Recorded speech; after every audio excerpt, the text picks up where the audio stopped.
Hi, and welcome to City Happenings. I'm Mayor David Black. John Arch is the newly elected state senator for our district. You heard from him shortly after he was elected in November.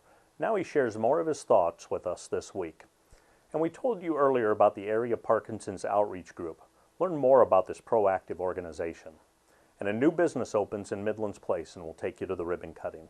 Please enjoy these stories next in City Happenings for the week of February 25th. Thanks, Mayor Black. It's no secret that Sarpy County and Papillion in particular is the fastest growing area in the state. This district is a great example of economic development. I mentioned earlier that one of the earlier contributions that I think I can make with the legislature is in the area of healthcare and my content knowledge there. But I also want to have, for a second committee assignment, I want to have something in the area of economic development. Elected for the first time this past November, Senator Arch explains his reasoning. Every year we go down there, we argue about the same dollar. We fight over that same dollar and see how many ways we can cut that same dollar over and over and over again. We have to broaden our base. We have to broaden our economy. We have to diversify our economy. We have to do whatever we can to push economic development. And this district has done a good job. I would say, and I know that the leadership here in Papillion and La Vista say more. Let's keep pushing.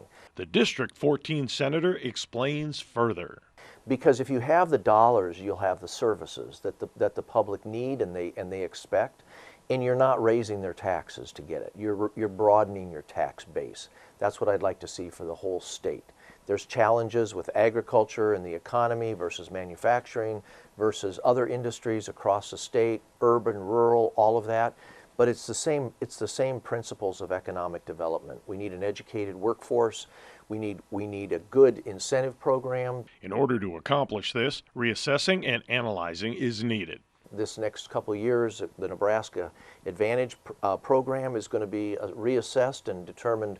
Do we tweak it? How do we handle those tax incentives to get the most out of it that we possibly can, the most efficient way to spend those dollars?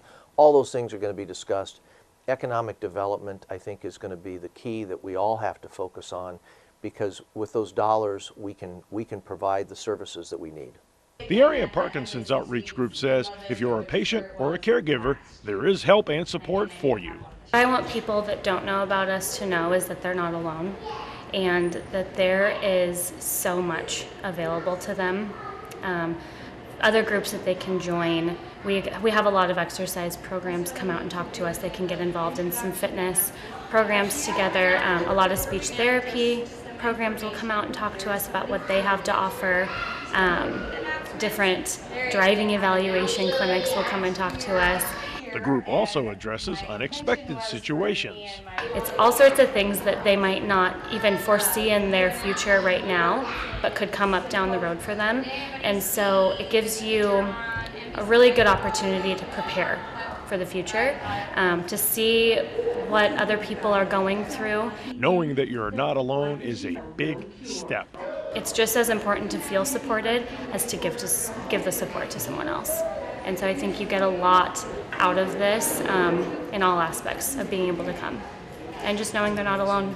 A unique and major element to the group is that all involved have input. Every year, every 6 months, we open up the mic to everyone to give us their ideas on what's important to them right now. And then Lauren and I put our heads together and try and reach out to the people that we think are going to provide the most valuable information in those areas, and bring them into them. And sometimes those can spark other conversations, and they'll stop us at the end and say, hey, now I want to hear about this. Whitney gives some final thoughts. The last thing that I would want people to know is to not be scared to come.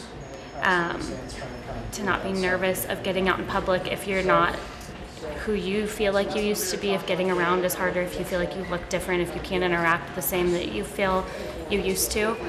There's no judgment here. Everyone is welcoming, and I think you'll feel like part of the family when you walk in immediately.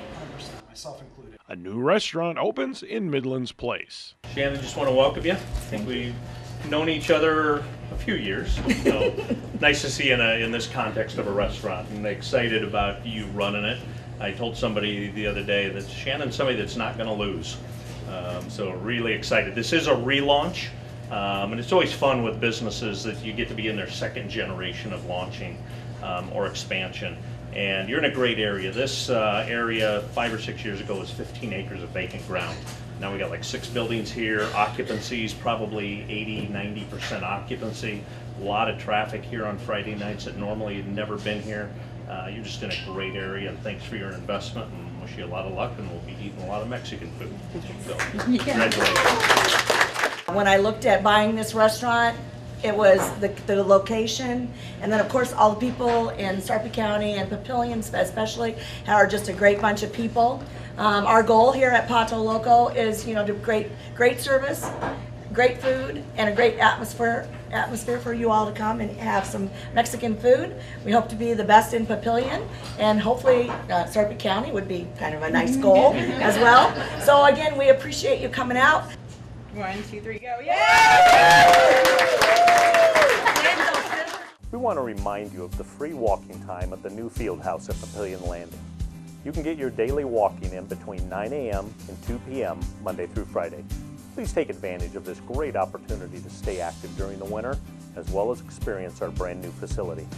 There are lots of ways to stay up to date with what's happening in Papillion. You can find us on Facebook, follow the City of Papillion on Twitter and Instagram, or watch our YouTube channel. Information about all of our departments and programs is available on our website. For more about Papillion, go to www.papillion.org or just call the Mayor's Hotline at 402-827-1111. Thanks for watching.